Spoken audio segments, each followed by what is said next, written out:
Hey everybody, welcome back to DeHaven Family Farm. Today we're going to talk about tedding. Not the way that I was going to start this video. I have two fields to do, so I was going to start the video when I hit the other field, but I broke the tedder.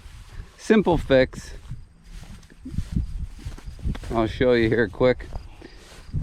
There's just a bolt here that holds this tire's adjustable, and obviously we broke the bolt, bent that tab. That's not really important right now, but I got to get a bolt so that we can keep going, because this wheel was jammed up into here and the arms were hitting it as I was driving. I started hearing something.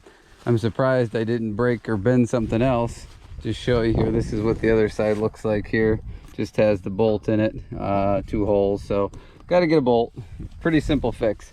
But since we're broke down a minute and somebody's coming to get me, I thought I'd talk about why I ted hay. And I just wanted to show you guys here this big clump of green, and that's what the tedder brings to the surface. So there's spots like that all over the place, and in my climate here in Northeast PA, stuff like that. I mean, this is second cut hay.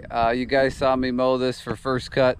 Haven't done any other hay besides what's here on the farm. Just can't catch a break in the weather. Had a little break here, so we're hitting this up. But so anyway, you know, in Northeast PA here where I live, my climate, the only way to efficiently dry hay is using a tedder. So I'll ted 2 times. The first one will be, you know, shortly after mowing, and then the second time will be the day after, which is what you see here today. We'll get a little footage of the tedder in action after we get it put back together. But so in some areas, sorry, I hope the sun's not in your face. I'll put it in my face instead. So yeah, obviously your climate, your operation is different. So my goal here is to make good quality dry hay. You might have the right conditions to not have to worry about tedding hay, or maybe only do it once. But for me here, if I was to not ted the hay, I would need at least 4, maybe 5 days of dry weather to actually dry the hay down. And then after that, you know, leaving it a couple days and raking it to flip it over, what's going to happen is the top of the windrow from it being mowed, you know, because that's what's going to get the sun and the heat, it's going to bleach out. And then when you flip it to get it to dry again, that side's going to bleach out. So you'll have some green in the middle with a whole bunch of bleached hay all the way around. So that's one thing that the tedder does. While you're spreading the hay out, it keeps things drying evenly. So you're not going to get, you know, unless you leave it too long, you're not going to get a bunch of bleached hay. It's going to dry evenly. It'll be a nice green color throughout. And again, you know, stuff like this is going to be a big old clump of that in the center of the windrow. Is going to take forever to dry up here where I am. So, and again, so if you were even in my climate, if you didn't want to make perfectly dry hay, still you could possibly get away with it, you know, if you had some beef cows or something like that. But again, that's not what I do here. So I think my ride's coming, so I'm going to get something here, a bolt or something, and get this fixed up. I'll show you that, and then we'll get to actually tedding some hay. All right, we found a 1/2-inch bolt here to kind of shove in there. I don't know if it's the same, well, I think it's going to fit in there. I don't know if it's the same grade as what was in there. Now it fit in the bottom. Fits in there, so why are we not fitting it up here? That's fun. All right, after a few choice words inappropriate for YouTube, we got this thing started. The hole almost looks like it's threaded on the top, but this bottom one wasn't, so I don't know. I'm just gonna run this in as far as it'll go, and it gets me back going, at least for now. I can, if there's a special bolt, yeah, see it's tightening up there. If there's a special bolt, I'll order it from Peckway, and that'll be that. Yeah, my washer ain't gonna fit in there, so we'll put our lock washer on there, put the nut, we'll tighten this up, and then we'll be back in business. All right, not perfect. I think that top hole is threaded. That bolt won't go in anymore. But everything's tight. Should get us through what we need to do today, and then we'll get the right bolt for it. So let's give it a try.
Alright, so the tedder made it through the rest of the field. I just wanted to show you a couple more spots here.